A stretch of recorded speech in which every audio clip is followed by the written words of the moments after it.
What's up, creative gang? Welcome back to another video. If you're new here, my name's Genie. This is my lab, my creation station, my brain cave, where I work on all my creative projects. And this channel is full of videos, methods, and tips to keep in mind while you're working on your own creative projects. Today, I want to talk about types of knowledge.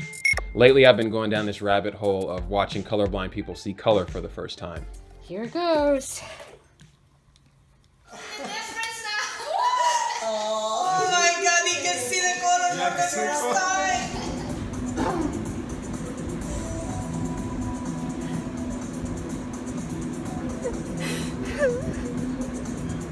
What color do you think? Green, red, orange, blue, purple, yellow. Wow. Whoa! What Whoa. color is your shirt? It's like red. I mean, like red. And watching all these videos reminds me of a thought experiment that I'd like to try with you right now.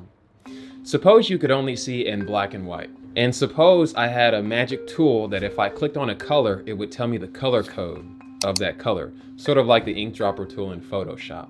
Now suppose I read anything any author ever had to say about this color.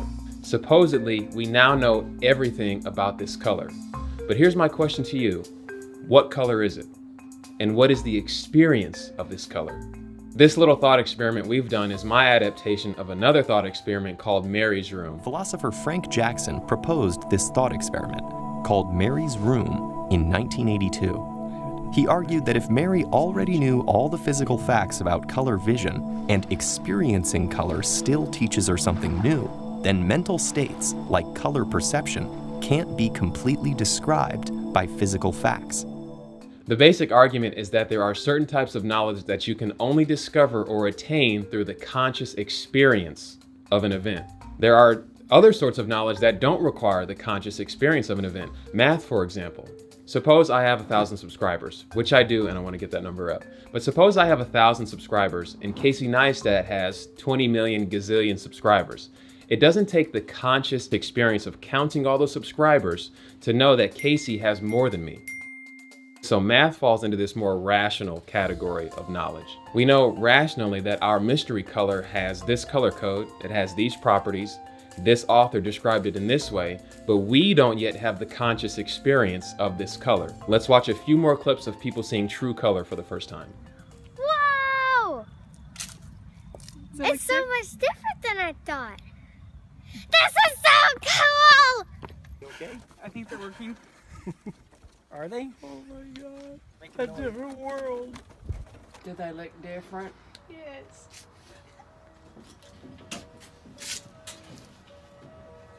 The clips I find the most moving are when people say stuff like, "This is different than I thought." My knowledge prior to this event is totally different from my knowledge after this event. And this is what Immanuel Kant calls a posteriori knowledge and a priori knowledge.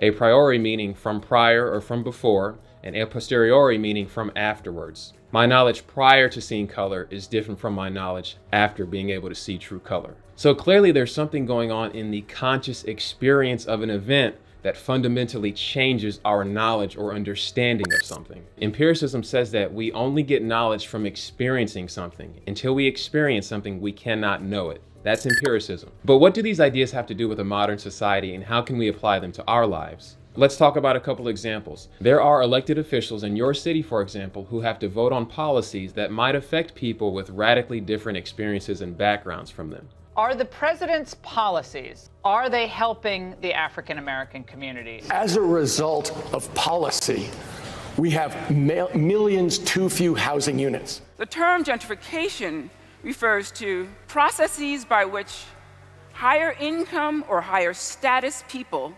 relocate to or invest in low-income urban neighborhoods. It's typically to capitalize on the low property values. In doing so, they inflate property values and fundamentally alter the culture and character of the neighborhood. Do you think lawmakers ought to be able to govern people with radically different backgrounds and experiences? When you hear someone tell a homeless person to stop being lazy and to get a job, do you think the experience of that homeless person has something to do with their current misfortune? I had one guy walk past me and talked about me so bad, and then I just looked at him. I said, God bless you, sir. He walked past and went down the street, come right back. And he said, you know what, man, I had a bad day. He said, I'm sorry for even calling you that. He said, because I know you're a human being. He said, would you accept my apology? I said, apology accepted. He went in his pocket and gave me $30 and said, go get you a room and get you something to eat. I also think about this idea of empiricism when contemplating death and grief. I started working on this video. I started writing it last week, which was before the death of Kobe and Gigi. So it's for sure had an effect on my thoughts. What is the meaning of this? Why do things like this happen? And that's my main point. Sometimes experiences happen that surpass our understanding. They either leave us overjoyed or severely numb, but they're outside of our understanding. We cannot answer this question, why? And this is also where a little of my expertise kicks in.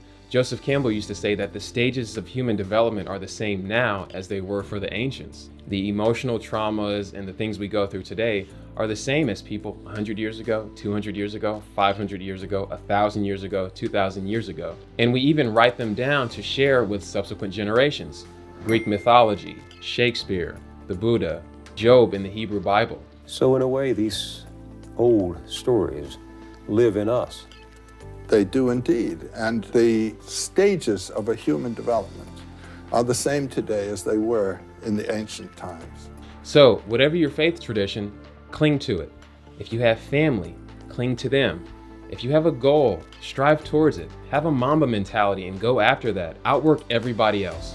I think striving towards our best selves is a good way to achieve that peace that Philippians says surpasses our understanding. So what do you think? Do you think it requires a conscious experience to understand certain things?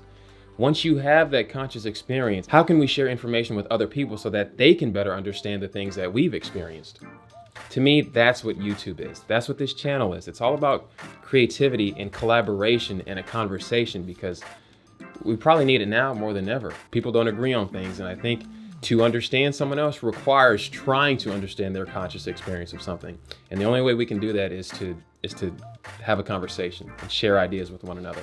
So leave a comment. Do you agree with anything I said? Do you really disagree with something I said? What do you think about a priori versus posteriori knowledge? What do you think about empiricism versus rationalism?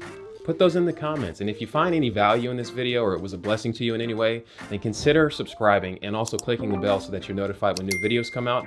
Also, smash that like button, all right? Oh yeah, I bet you're wondering what that mystery color was. Here it is. I appreciate you for your time. You didn't have to watch it, but you did. Love you. I'll catch you next time.